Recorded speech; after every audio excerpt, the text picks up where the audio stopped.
जगामध्ये दोन प्रकारचे लोक आहेत. एक शहाणे आणि दुसरे मूर्ख.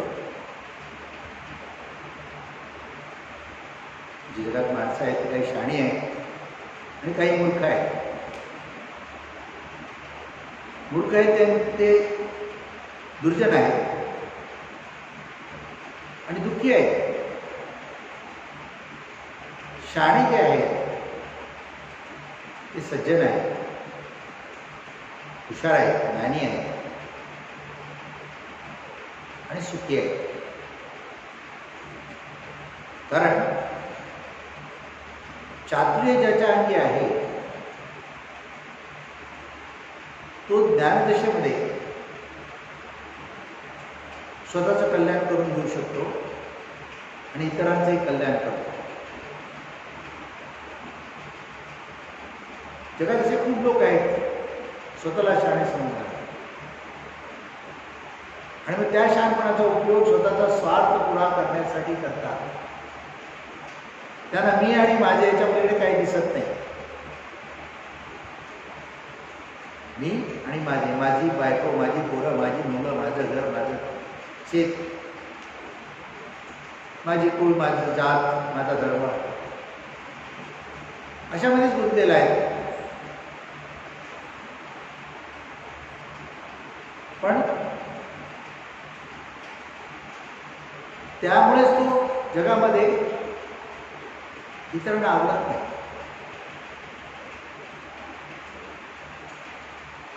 असे कसं पाहिजे?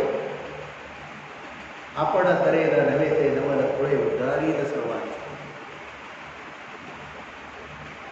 शहाणपण आलं तर स्वतःचं कल्याण करण्यापुरतं न वापरता त्या शहाणपणाचा उपयोग इतरांना पण शहाणं करण्यासाठी केला पाहिजे. तो करायचा आहे.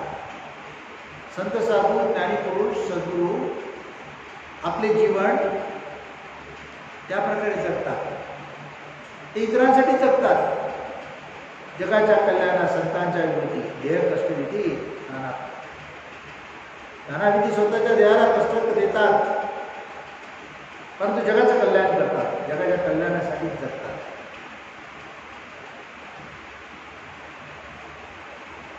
हे चातुर्य अंगी मांडता येतं, अंगी आणता येतं. अशक्य नाही आहे. काही गोष्टी जगात अशक्य आहे. जसं काळा माणूस गोरं होत नाही. कधी काळा आहे ते गोरं होत नाही. परंतु काही लोकांना असं वाटतं मी काळा आहे, माझ्यात काहीतरी न्यूनगंड आहे, कमतरता आहे. वास्तविक पाहता त्या अशा काळ्या माणसाच्या अंगी जर चातुर्य असेल तर त्याचं काळपण आपोआप झाकाळून जातं आणि त्याच्यात चातुर्य उजाळून जातं, प्रकाशमान होतं आणि तो लोकांना हवावासा वाटतो. हे शरीर आहे, बाहेरून किती शृंगारलं, उंची वस्त्र नेसले, वापरले, चांगले भारी कपडे घातले, खूप अलंकार घातले, हे शरीर सजवले, खूप सजवले. प्रथमदर्शी लोकांना ते फार चांगले वाटते. परंतु जेव्हा तुमच्या मुखातून काही शब्द निघतील किंवा बोलणे चालले वागणे तुमचे पाहिल्यानंतर तुमच्या जर मूर्खपणा असेल तर तुम्ही जे अलंकार चढवले आहेत, तुम्ही जे रूप तुमचे सजवले आहे त्याला काही किंमत आहे का? पण तुमच्याकडे उत्तम कपडे वस्त्रे नसतील, उत्तम वस्त्रे नसतील, कपडे नसतील, खूप दागिने नसतील आणि तुमच्याकडे गोळा रत्न पण नसेल, पण तुमच्याकडे चातुर्य असेल, ज्ञान असेल, बुद्धी असेल तर तुम्हाला काही कमी पडणार. नुसतं रूप रंग असून काही फायदा नाही. तर गुण असले पाहिजे, उत्तम गुण असले पाहिजे, शहाणपण असलं पाहिजे, चातुर्य असलं पाहिजे. तो जगामध्ये सुखी आहे, तो त्रैलोकी झेंडा लावतो, त्याची कीर्ती वाढते. पण नुसतं सुंदर आहे, दिसायला खूप सुंदर आहे, रंगरूप उत्तम आहे, परंतु ज्ञान नाही, मूर्ख आहे. त्याची दशा समाजात काय असेल, लोकांमध्ये काय असेल, चर्चेचा निंदेचा विषय असेल तो, विनोदाचा विषय असेल, लोक हसणार. पण आपल्यामध्ये उत्तम गुण येण्यासाठी ध्यान कष्ट द्यावे लागतात. आळस त्यागायला पाहिजे, आळस सोडायला पाहिजे, ध्यान कष्ट देऊन मेहनत केली पाहिजे आणि सज्जनाची संतांची संगत केली पाहिजे. जे उत्तम गुणी लोक आहेत, संत आहेत, सज्जन आहेत, ज्ञानीपुरुष आहेत, त्यांची संगत केली पाहिजे, त्यांच्याकडून शिकलं पाहिजे, त्यांच्यातले उत्तम गुण घेतले पाहिजे. जगामध्ये माणसात 3 गुणाचीच आहेत, सत्व, रज, तम. सत्व गुण ही ती माणसाची उत्तम माणसं आहेत, सज्जन आहेत, ज्ञानी आहेत, देवा सत्य आहेत. ती स्वतः सुखी आहे, आनंदी आहे, इतरांना पण सुख देतात, आनंदी करतात. ते देवाला आवडतात, देव त्यांच्या सहाय्य करतात. रजोगुणी माणसं आहेत, ती माणसं विलासी आहेत, मतलबी आहेत, स्वार्थी आहेत. मी माझ्या याच्याकडे त्याला दुसरं काही दिसत नाही, फक्त स्वतःविषयी, स्वतःच्या इच्छा वासना भागवण्यासाठी, स्वतःचा ऐश्वर्य वाढवण्यासाठी इतरांना फसवतील, लबाडी करतील, चोरी लांडी लबाडी करतील, प्रसंगी अत्याचार करतील, बळाचा वापर करून स्वतःला पाहिजे ते मिळवतील, विद्या प्रवृत्ती करून लोकांना बसून स्वतःचे मिळवतील. रजोगुणी माणसं विलासी, सत्वगुणी माणसं ज्ञान स्वरूप, म्हणजे त्याला जाणीव रूप असं म्हटलेलं आहे. रजोगुणी माणूस अज्ञान आणि ज्ञान दोन्ही आहे त्याच्यामध्ये. जे ज्ञान आहे ते स्वार्थासाठी वापरतो आणि अज्ञान सगळं आपल्यामध्ये अज्ञान आहे, त्याला कळत नाही, स्वार्थी, मूर्ख, लबाड वापरतो. आणि तिसरा जो गुण आहे तमोगुणी, ही माणसं रागीट, कोपिष्ट, क्रोधी, लबाड, आळशी, खादाड, स्वार्थी आणि दुसऱ्याकडचं जबरदस्तीने मिळवतील, बळाचा वापर करून, अत्याचार करून, स्वतःच्या इच्छा वासना भागवण्यासाठी प्रसंगी दुसऱ्याचा जीव पण घेतील, छळतील, पिडतील लोकांना. त्यांना दया नाही, माया नाही, प्रेम नाही. अशी तमोगुणी लोक आहेत.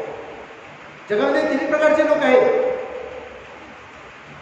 वरवर पाहता काय दिसते, काही जे बळाचा वापर करून लोकांना फसवतात, अत्याचार करतात, त्यांच्याकडे खूप धनसंपत्ती सुद्धा असेल, सुखी पण दिसत असते, पण वास्तविक आतमध्ये ते कधी सुखी, शांती, समाधानी नसतात. कारण त्यांची हवा चालू असते ना, त्यांच्यामध्ये ज्ञान नाही, चातुर्य नाही, शांती नाही, सुख नाही, समाधान नाही. पापकर्मे केल्यामुळे त्याचं फळ त्यांना दुःख पण भोगावेच लागणार. काही काळ सुख भोगतील, नंतर दुःख आहे. रजोगुणी माणसाची पण तीच अवस्था आहे. त्याला खरे मी माझे पण कळले नाही, ज्ञान नाही, अज्ञान दशा. त्यामुळे जर स्वार्थ, लोभ, मोह संपत नाही आणि जेव्हा देह सोडतो तेव्हा ती वासना राहते, पुन्हा जन्माला येतो, पुन्हा जन्माला येतो. आणि पुढचा जन्म मनुष्याचा मिळेल असं सांगता येत नाही. कोणी इकडा मुलीचा, नरकातल्या किड्याचा पण मिळू शकेल, ही पशुपक्षी प्राण्याचा मिळू शकेल. सत्वगुणी माणूस ज्ञानी असल्यामुळे चातुर्य अंगी असते त्याच्या. तो कुरूप असला तरी चालतो, त्याच्याकडे रोग रूप काही नसलं तरी चालतं, तो काळा असला तरी चालतो. त्याच्या गुणाने, त्याच्या चातुर्याने तो आपलं जीव उजाळतोच, प्रकाशित करतोच, इतरांचं पण करतो. तो लोकांना हवा असं वाटतो आणि प्रसंगी साधन भक्ती करून भगवंताचे गुण प्राप्त करून मोक्ष मुक्तीचा अधिकार करून पुन्हा जन्ममरणाच्या वेळेला अडकत नाही, त्याला मुक्ती प्राप्त होते. आणि इतरांनाही तो ज्ञान शिकवतो, इतरांना आपल्यासारखं करण्याचा प्रयत्न करतो. तो सुखी आहे, खबरदार आहे. गणपतीला का पुजतात? चतुर्दशा, चतुर्थीच्या दिवशी गणपती, गणेश चतुर्थी म्हणतात ना तुम्ही, चतुर्दिवशी गणपती पुजतात. चतुर्दशी म्हणजे चातुर्य, ते चातुर्य म्हणून त्याला पूजा करायला लागते, त्याची पूजा केली जाते. सुख करता दुःख करता असं म्हणतात. तुमच्यामध्ये चातुर्य असेल, ज्ञान असेल तर तुम्ही सुख करता आहात, तुम्ही दुःखहरण करणार.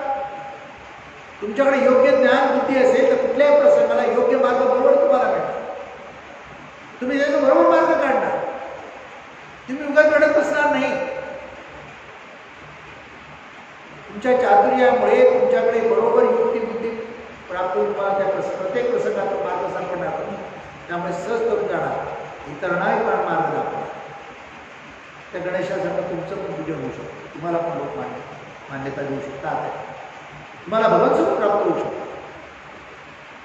भगवंताचं स्वरूप सत्वगुण आहे, सत्वगुणात्मक आहे. इथे चातुर्य आहे, ज्ञान आहे. तुमचे मूळ स्वरूप सुद्धा ते ज्ञान स्वरूपच आहे. आईच्या गर्भाशयामध्ये असताना सोम सोम म्हणतो ना, मी आत्मा आहे, मी देव आहे, मी आत्मा असं म्हणतो. बाहेर आला की माई जगाला भुलतो आणि मग हळूहळू कळायला लागलं, मोठा होत जसा होत गेला कळायला लागलं, बाहेरच्या जगावर वासना इच्छा वाढतात आणि इकडे सगळं माझं सुख मिळणार आहे भावना होते, पण ते जगातले सुख मिळवण्याचा प्रयत्न करतो, स्वार्थी होतो ना वाढवतो. म्हणून देवमनावर संस्कार पाहिजे, त्याच्यासाठी आई बाप सुद्धा सात्विक पाहिजे, ज्ञानी पाहिजे, समाधानी पाहिजे. गरीब असले चालतात, गरीब श्रीमंती परिस्थितीचा प्रभाव आहे. आजचा रंक उद्याचा राव, आजचा राव उद्या रंक. रंकाचा राव कधी होत नाही, रोज सोडून सांगता येत नाही, म्हणजे श्रीमंताचा गरीब कधी होऊन सांगता येत नाही. आपण कित्येक लोक बघतो, लहानपणी आमच्या बघत होतो, ते जे गरीब होते ते श्रीमंत झाले जातात आणि जे श्रीमंत ते गरीब झाले, हे चक्र चालू राहतं. पण ज्ञान असेल त्याच्याकडे, त्याची श्रीमंती कोणी हिरावून घेऊ शकत नाही. तो चातुर्याने सदा श्रीमंत राहतो, कारण भगवंताची कृपा प्राप्त करतो. तो भगवंत स्वरूप त्याने जाणलाय, तो स्वतःच भगवंतासारखा राहतो, त्याच्या उत्तम उत्तम गुण असतात. जसे काळे माणूस गोरे करता येत नाही, मात्र मूर्खाला शाळा करता येतं. अज्ञान दूर करून ज्ञानी बनता येतं, चातुर्य आपल्या अंगी मांडवता येतं. शिकलं पाहिजे, सज्जनाची संगत पाहिजे. दुर्जनाची संगत असेल तर तुम्हाला तो आपल्यासारखा करणार, सज्जनाची संगतीला आपल्यासारखं करणार. आता दुर्जनाने आपल्याला दुर्जनासारखं केलं तर आपलं कल्याण होणार आहे, की सज्जनाने आपल्याला सज्जनासारखं केलं तर आपलं कल्याण होणार आहे. एक माणूस होता, त्याच्या मुलावर त्याचं खूप प्रेम, छोटं मुलं होतं, छोटं बाळ होतं, 3 वर्षाचं असतं. कुठे चालला की बरोबर घेऊन जाणार. किती बाजाराचा दिवस होता, पोराला खांद्यावर घेतलं, निघाला. बाजारात खूप गर्दी होती. बाजूला एक केळेवाला डोक्यावर केळ्याची टोपली घेऊन चालला होता, त्या गर्दीत होती. हा बाप आपल्या पोराला घेऊन चाललाय, बाजूला केळेवाला चाललाय. पोराने काय केलं, खांद्यावर बसलेलं पोरगं होतं, उंचावर होतं, वरच्यावर केळ्याचा फणा एक घेतला. भैयाला माहीत नाही पडलं, ते केळेवाल्याला माहीत नाही पडलं. पुढे गेले, आपल्या मुक्कामाला गेल्यानंतर पोराला खांद्यावर उतरवलं याने, तर पोराने तो केळ्याचा फणा दिला. बापाने कौतुक केलं त्याचं, वा वा काय थोडी चलाकी केली, कसं जमलं तुला, हुशार आहे हुशार आहे. तो अट्टे चोर झाला, पुढे मोठा चोर झाला. बाबाने कौतुक केलं त्याचं, तो चोरी करायला लागला, चांगल्या प्रकारे चोरी करायला, उत्तम चोर झाला. एक दिवशी पकडला गेला, पोलिसांनी चांगला चौक दिला आणि कोर्टात हजर केला. कोर्टामध्ये हजर केला, जज त्याला, न्यायाधीश त्याला शिक्षा फरमावणार, न्यायाधीश शिक्षा फरमावली. तो म्हणाला 3 महिने जेलमध्ये टाकाय, 6 महिने जेलमध्ये टाका. तो मोठा झाला होता ना, तो म्हणाला, जज माझी एक विनंती आहे. काय विनंती आहे? ही शिक्षा मला देऊ नका, माझ्या बापाला द्या. लहानपणी मी चोरी केली होती ना, तेव्हा जर मला 2 धाबडा मारले असं तर मी चोर झालो नसतो. तेव्हा याने माझं कौतुक केलं. म्हणजे त्याच्यामध्ये दुर्गुण निर्माण झाले ते त्या बापाने त्याला खतपाणी घातल्यामुळे झाले ना. म्हणून संस्कार पाहिजे. आई वडील पण छान पाहिजे. मला हे म्हटलं तेवढ्यासाठी किंवा आजूबाजूचा परिसर आपण राहतो तिथे पण चांगले लोक पाहिजे. नाही तर बाल म्हणावं तर संस्कार होतात आणि मग तसंच तो वागायला लागतो. पण जर सज्जन भेटला, संत भेटला, ज्ञानी कोणी भेटला, उत्तम गुणाचे लोक भेटले आणि त्यांच्या संगतीने त्यांचं ऐकलं आणि त्यांच्याप्रमाणे वागण्याचा प्रयत्न केला तर आपल्यामध्ये ते उत्तम गुण येतात. मग आपल्यामध्ये रूप चांगलं असू दे नको, रंग पण आपला गोरा असू दे नको, काही मिळत नाही. आपल्या उत्तम गुण असते मग आपल्या रंगाचा काही परिणाम काही फरक पडत नाही जगामध्ये. एक वेळ स्त्रियांचा एक रंगरूप लोक पाहतात, पुरुषाचं रंगरूप तर पाहूच नाही, काही गरज पण नाही. ज्याच्यामध्ये उत्तम गुण आहे तो उत्तम पुरुष आहे. स्त्रीमध्ये पण पाहिजे गरज नाही, कारण खूप सुंदर दिसते पण घरामध्ये अवदस आहे, काय करायचं. आणि काळी कुटुंब आहे पण घरामध्ये लक्ष्मी आहे, सगळं घरदार व्यवस्थित सांभाळते, स्वच्छ आहे, प्रामाणिक आहे. ते रंगरूप गोरेपणा काय कामाचं आहे. तसं तुमच्यामध्ये उत्तम गुण असतील तर तुमच्यातल्या इतर त्या रंगरूपाला काही महत्व नाही. चातुर्य की पैसे, चातुर्य ज्याच्यामध्ये आहे तो जगामध्ये चमकतो, त्याची कीर्ती वाढते, त्याला देव म्हणून लोक नमस्कार करतात. आणि हे चातुर्य आपल्यामध्ये संस्काराने येते. संस्कार नाही होऊ शकले तर बालपणी नाही होऊ शकले तर मोठेपणी आपण एखाद्या संतांना, ज्ञानपुरुषांना शरण गेलं, सद्गुणांना शरण गेलं, त्यांच्या सहवासात राहिलं आणि त्यांच्याकडून हे ज्ञान शिकलं तर आपल्यामध्ये उत्तम होतात. उत्तम गुणाचा फायदा काय आहे की आपल्याकडून कुठलं पापकर्म होत नाही. पापकर्म नाही तर दुःख भोगणे लागावं लागत नाही. अज्ञानामुळे आपण चुकीची कर्मे करतो आणि त्याचं फळ म्हणून आपल्याला दुःख भोगायला लागतं. आपल्यामध्ये ज्ञान असेल तर विवेक असेल, आपल्यामध्ये ज्ञान असेल तर वैराग्य असेल. विवेक आणि वैराग्य दोन्ही आपल्यामध्ये असेल तर आपण प्रत्येक कर्म काळजीपूर्वक ज्ञानाशी करू, ज्ञानदृष्टी घेतो. मग आपल्यामध्ये स्वार्थ मोह राहणार नाही. आपण विवेक करू.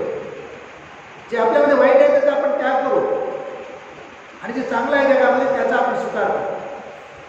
आणि ते केले तर आपलं जीवन सुखाचं होईल. आपल्याला चांगली कर्मे होतील आणि जीवन सुखाचं होईल. गरिबीत सुद्धा सुखाने राहणारी माणसं जगामध्ये आहेत. गरीब चांगला शांत झोपतो, श्रीमंत झोपत नाही. त्याला काळजी असेल, तिजोरीकडे लक्ष असतात. चोराने दरोडा पडला तर 10 वेळा झोपायला जाण्याची बरोबर की नाही बघतो. तिजोरी बरोबर कपाट बरोबर केलं की नाही बघतो. मध्ये मध्ये जागा की लक्ष देतो, मध्ये दसकून जागा पण होतो. गरीब त्याने बिंदास झोपतो. उद्याची चिंता त्याला नाही आहे. त्याचा भगवंतावर विश्वास आहे. त्याचा भगवंतावर विश्वास, त्याला उद्याची चिंता नाही. करता कर्मिता तो आहे, त्याच्या हातून सगळं होतं. आपण उगाच चिंता करतो. आपण त्याला बसले पाहिजे, पण तो आपल्या जीवनात सगळंच काही चांगलं करतो. नुसती उपास तपास कर्मकांड भजन भक्ती दान पुण्य म्हणून फिरत इकडे तिकडे फिरणं, या तीर्थाला जा त्या तीर्थाला जाणं, वाऱ्या करणं काय कामाचं नाही. ज्ञान पाहिजे तुमच्यामध्ये, ज्ञान पाहिजे. ज्ञान तुमच्यामध्ये असेल तर तुम्हाला कुठलीही गोष्ट आडवी येणार नाही. ज्ञान हाच ईश्वर आहे, ज्ञान हाच देव आहे. जगामध्ये सगळं काही चालतंय ते शक्तीमुळे चालेल. शक्ती आहे, त्या शक्ती ज्याच्यामध्ये प्रभावीपणे उतरली त्याला आपण देव देवी म्हणालो. ज्याच्यामध्ये नाही आहे, थोडी कमी आहे, त्याला आपण मानव म्हणालो. आणि ज्याच्यामध्ये अजिबात नाही त्याला आपण दानव म्हणालो, मूर्ख म्हणालो. हे आपल्याला प्राप्त करून घेता येते. म्हणजे प्रपंच करत असताना, संसार करत असताना, जीवन जगत असताना परमार्थ पाहिजे. संत सद्गुरू ज्ञानी संगत पाहिजे. त्यांच्याबरोबर ज्ञान भक्ती करायला पाहिजे. भक्ती ज्ञान स्वरूप असली पाहिजे. ज्ञान शिकवणारे असले पाहिजे. हा उपास करा, ते उपास करा, इकडे हार फोडा, तिकडे नाळ फोडा, हे कर्म करा, ते कर्म सांगणारी भक्ती कामाची नाही. तुम्हाला जिथे ज्ञान देईल, तुमच्यामध्ये देव ईश्वर आहे. तो ईश्वर ज्ञानस्वरूप आहे. ते ज्ञान सगळी माणसं सारखी आहेत. एकाचं रक्त दुसऱ्याला चालतं. फक्त ब्लड ग्रुप असेल तर थोडा फरक पडतो. माणसाला चालतं. तिथे फरक पडतो काय? सगळ्यांचे शरीराचे अवयव सारखेच आहेत, सगळ्या स्त्रियांचे स्त्रियांसारखे, सगळ्या स्त्रियांसारखे, सगळ्या पुरुषांचे पुरुषांसारखे, काही फरक नाही आहे. मग गुणात फरक आहे, वागण्यात फरक आहे, आवडीनिवडीत फरक आहे. मग त्याच्यामध्ये बदल करता येतो, बदल होऊ शकतो. काही ज्ञानी आहेत, काही देव होऊन बसले. आईच्या पोटातूनच उदरातून जन्मलेली माणसं आहे, जे संत ज्ञानी पुरुष असे अनेक महात्मे जगामध्ये होऊन गेलेले आहेत. ते आईच्या गर्भाशयातून 9 महिन्याने बाहेर पडले, पण देव ईश्वर रूपाने वागले. त्यांच्याकडे चातुर्य होतं, ज्ञान होतं त्यांच्याकडे. ज्यांच्याकडे अज्ञान आहे ते जीव म्हणून दुःख भोगत आहेत, आणि ज्यांच्याकडे ज्ञान आहे ते सुख भोगत आहेत, आनंद भोगत आहेत, मोक्षमुक्ती भोगत आहेत. ते ईश्वराचे जे झाले ते ईश्वराची सगळी सत्ता त्यांना प्राप्त होते. ईश्वर त्यांचे दुःख सगळे आपल्याकडे येतो, त्यांचा प्रपंच सुखाचा करतो, त्यांच्या गरजा पुरवतो, त्यांना मार्गदर्शन दाखवतो, कुठे त्यांचे काय अडायला देत नाही. सगळे कामं सुरळीतपणे होतात. मग जीवनात भक्ती पाहिजे, त्याने ज्ञान प्राप्त होणार आहे, चातुर्य प्राप्त होणार आहे, आणि आपलं जीवन बदलणार आहे. दारुड्याची संगत केली तर दारुडा बनणार, त्या जुगारीची केली जुगारी बनणार, सज्जनाची संगत केली तर सज्जनच बनणार. पण जगात सज्जन फार कमी असतात, त्यांचा आकडा फार कमी आहे. एकूण जगाची संख्या पाहिली तर त्यात 1% असतील सज्जन, 1% सुद्धा नसेल, 1% पण नसेल, मुश्किल आहे.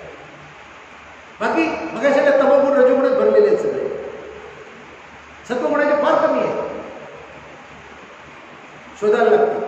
असं म्हणतात ज्ञानी जे असतात, सद्गुरू ज्यांना शक्ती पावर आहे, लाखो ते कथा होतो, लाखो ते कथा.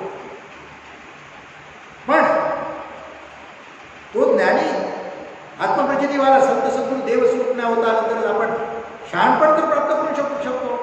त्या शहाणपणाने, चातुर्याने आपल्याला आपलं जीवन सुखाचं करता येतं.